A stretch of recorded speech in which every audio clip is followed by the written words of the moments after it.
안녕하세요.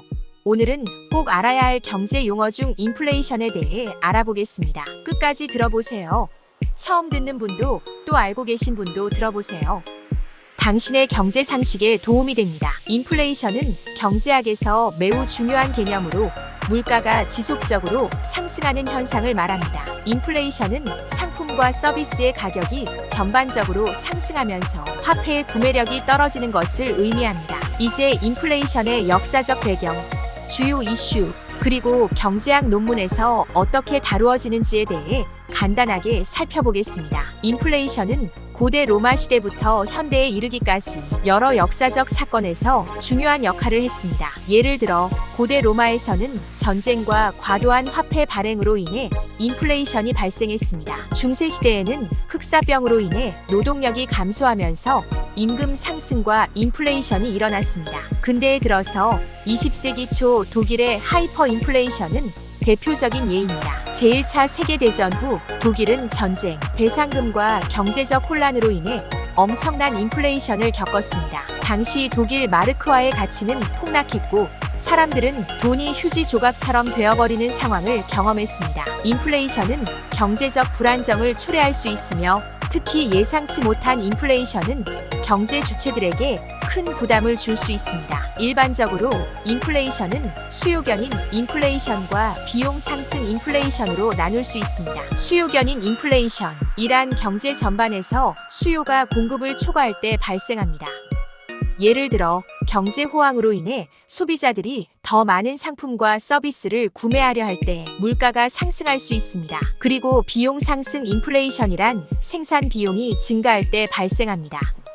예를 들어 원자재 가격이나 임금이 상승하면 기업들은 이 비용을 소비자에게 전가하게 되고 결국 물가가 상승합니다. 경제학 논문에서는 인플레이션의 원인, 영향, 그리고 통제 방법에 대해 다양한 연구가 이루어지고 있습니다. 밀턴 프리드먼의 유명한 말, 인플레이션은 어디서나 그리고 언제나 화폐적 현상이다는 인플레이션의 기본 원인을 화폐 공급의 증가로 설명합니다. 프리드먼의 연구는 통화주의 이론을 기반으로 하여 중앙은행의 화폐 공급 조절이 인플레이션 통제에 중요하다고 주장합니다.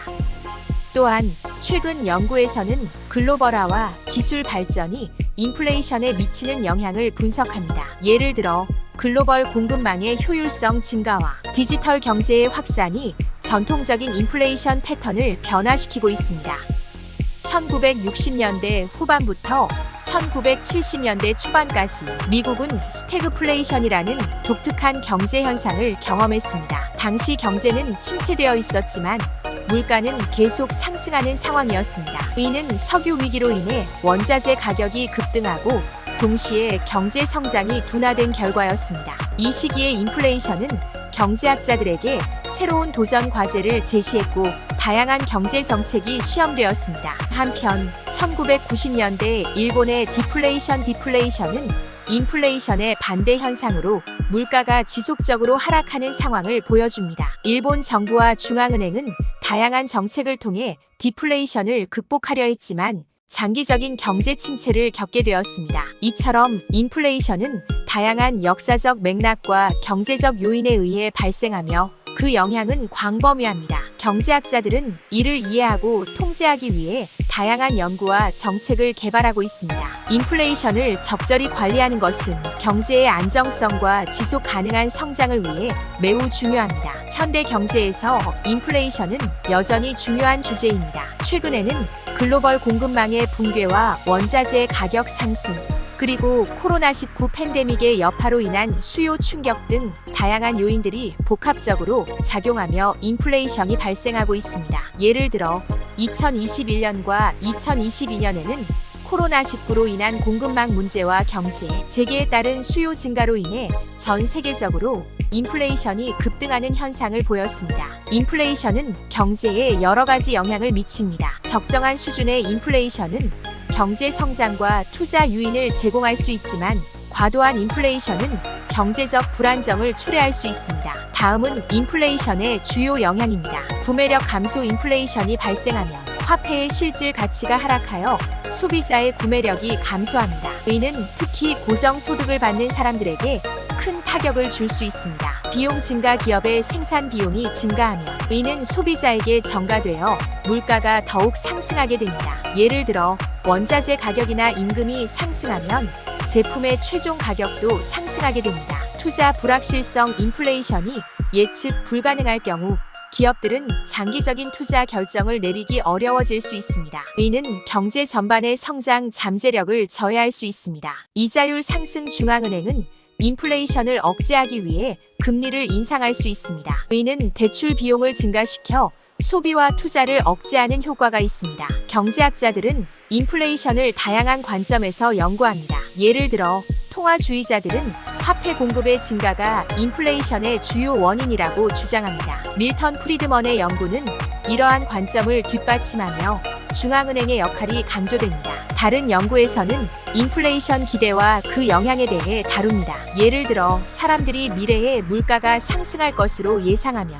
현재 소비를 늘려 인플레이션이 실제로 발생할 수 있습니다. 또한 최근 연구들은 기술 발전과 글로벌화가 인플레이션에 미치는 영향을 분석합니다. 디지털 경제의 확산과 글로벌 공급망의 효율성 증가는 전통적인 인플레이션 패턴을 변화시키고 있습니다. 예를 들어 전자상거래와 같은 새로운 유통 경로는 가격 경쟁을 촉진하여 물가 상승을 억제하는 효과가 있습니다.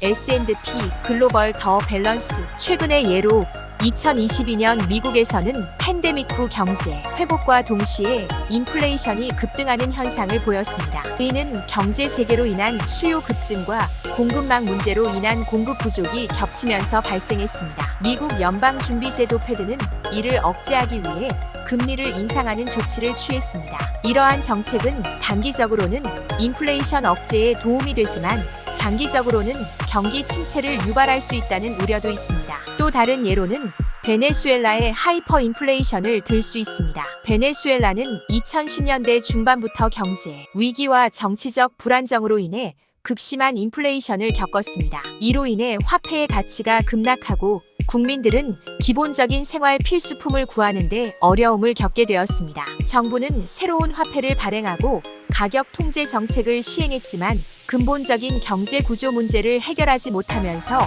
상황은 더욱 악화되었습니다.